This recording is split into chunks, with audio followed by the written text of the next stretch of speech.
Daniel 24,3.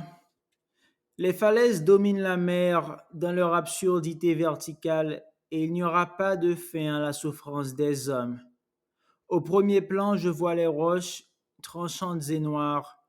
Plus loin, pixelisant légèrement la surface de l'écran, une surface boureuse, indistincte, que nous continuons à appeler la mer et qui était autrefois la Méditerranée. Des êtres avancent au premier plan, longeant la crête des falaises comme le faisaient leurs ancêtres plusieurs siècles auparavant. Ils sont moins nombreux et plus sales. Ils s'acharnent, tentent de se regrouper, forment des meutes ou des hordes. Leur face antérieure est une surface de chair rouge, nue, à vif, attaquée par les vers.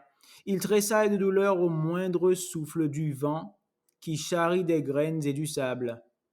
Parfois, ils se jettent l'un sur l'autre, s'affrontent, se blessent par leurs coups ou leurs paroles. Progressivement, ils se détachent du groupe. Leur démarche se ralentit. Ils tombent sur le dos. Élastiques et blancs, leur dos résiste au contact du roc. Ils ressemblent alors à des tortues retournées. Des insectes et des oiseaux se posent sur la surface de chair nue, offerte au ciel, la picotent et la dévorent. Les créatures souffrent encore un peu, puis s'immobilisent. Les autres, à quelques pas, continuent leur lutte et leur manège. Ils s'approchent de temps à autre pour assister à l'agonie de leurs compagnons. Leur regard à ces moments n'exprime qu'une curiosité vide. Je quitte le programme de surveillance, l'image disparaît, se résorbe dans la barre d'outils. Il y a un nouveau message de Marie 22. Le bloc énuméré, de l'œil qui se referme, dans l'espace écrasé, contient le dernier terme. 247,237,4166,8275. La lumière se fait, grandit, monte. Je m'engouffre dans un tunnel de lumière. Je comprends ce que ressentaient les hommes quand ils pénétraient la femme. Je comprends la femme. Daniel 1,4. Puisque nous sommes des hommes, il convient non de rire des malheurs de l'humanité, mais de les déplorer. Démocrite d'Abdère. Isabelle s'affaiblissait.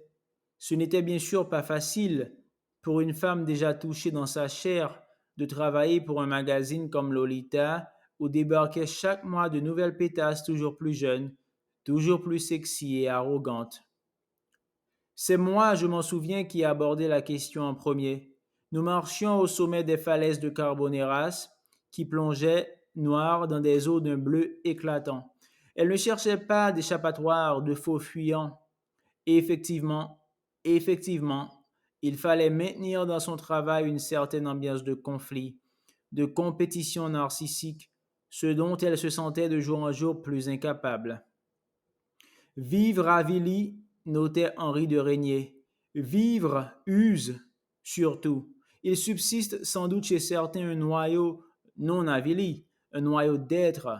Mais que pèse ce résidu face à l'usure générale du corps?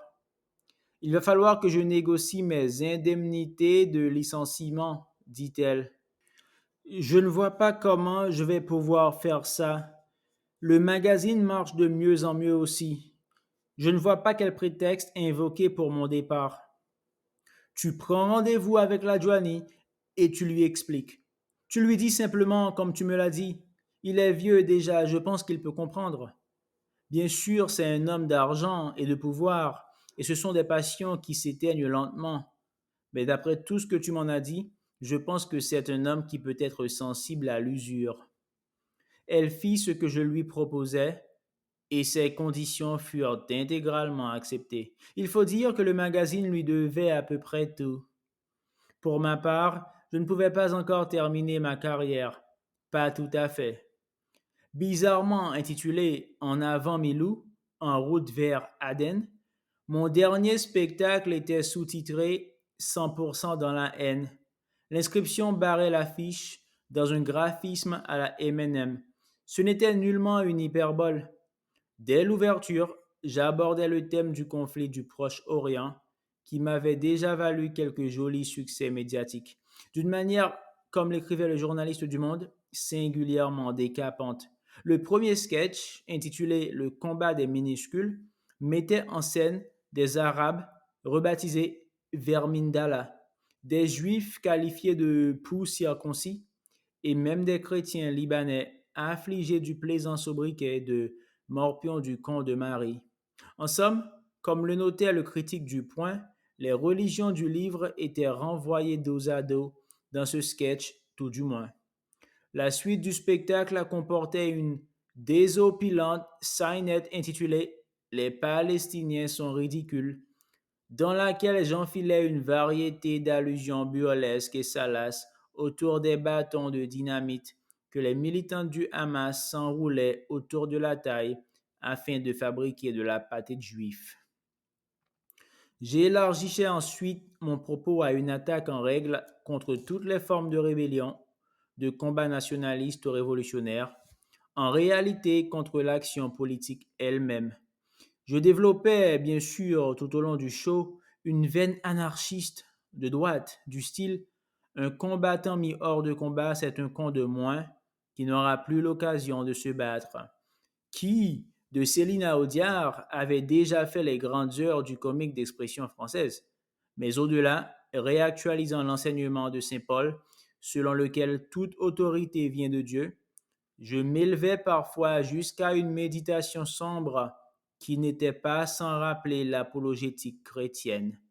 Je le faisais bien entendu en évacuant toute notion théologique pour développer une argumentation structurelle et d'essence presque mathématique qui s'appuyait notamment sur le concept de bon ordre. En somme, ce spectacle était un classique et qui fut d'emblée salué comme tel. Ce fut sans nul doute mon plus grand succès critique. Jamais, de la vie générale, mon comique ne s'était élevé aussi haut, ou jamais il n'était tombé aussi bas. C'était une variante, mais qui voulait dire à peu près la même chose. Je me voyais fréquemment comparé à Chamfort, voire à La Rochefoucauld. Sur le plan du succès public, le démarrage fut un peu plus lent, jusqu'à ce que Bernard Kouchner se déclare personnellement écœuré par le spectacle, ce qui me permit de terminer à guichet fermé. Sur le conseil d'Isabelle, je me fendis d'un petit rebond dans Libération que j'ai intitulé Merci Bernard. Enfin, ça se passait bien, ça se passait vraiment bien, ce qui me mettait dans un état d'autant plus curieux que j'en avais vraiment marre, que j'étais à deux doigts de lâcher l'affaire. Si les choses avaient tourné mal, je crois que j'aurais détalé sans demander mon reste.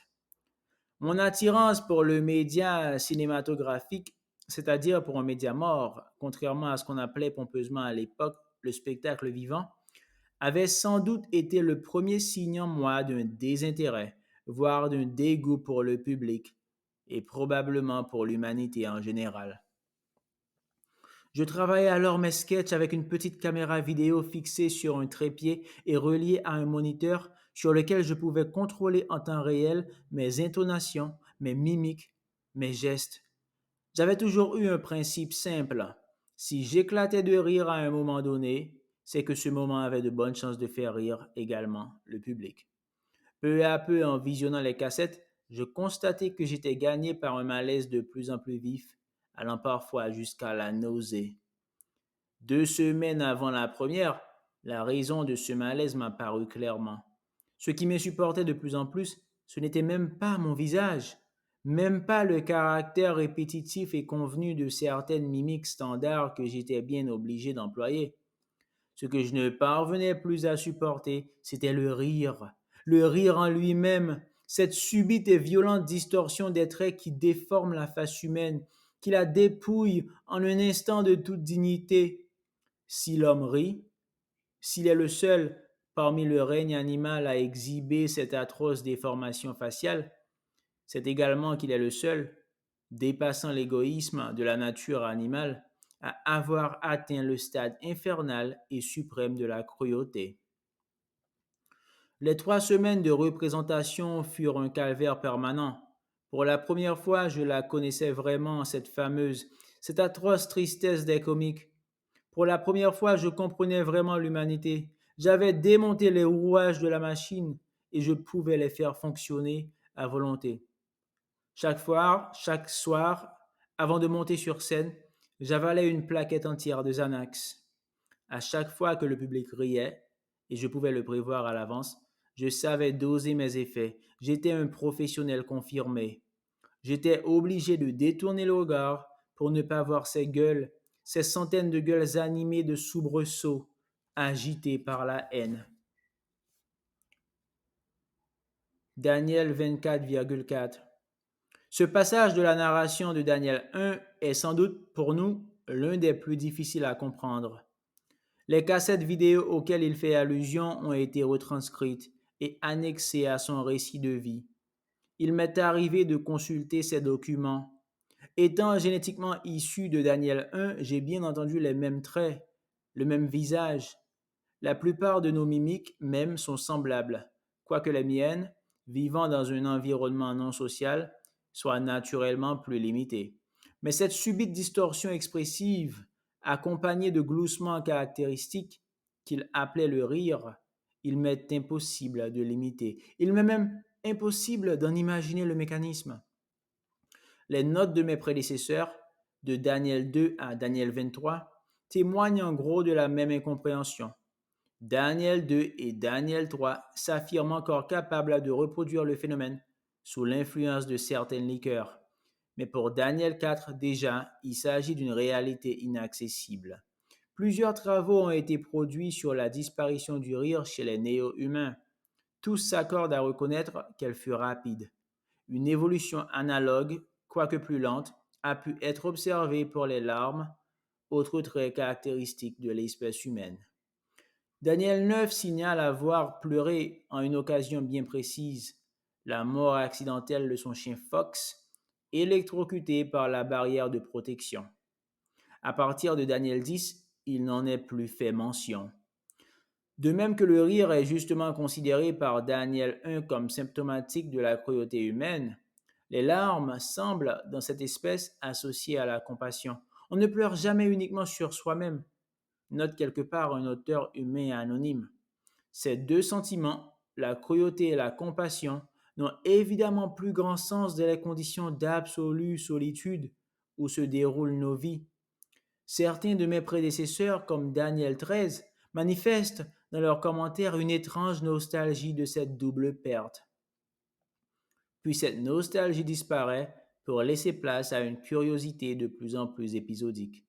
On peut aujourd'hui, tous mes contacts sur le réseau en témoignent, la considérer comme pratiquement éteinte.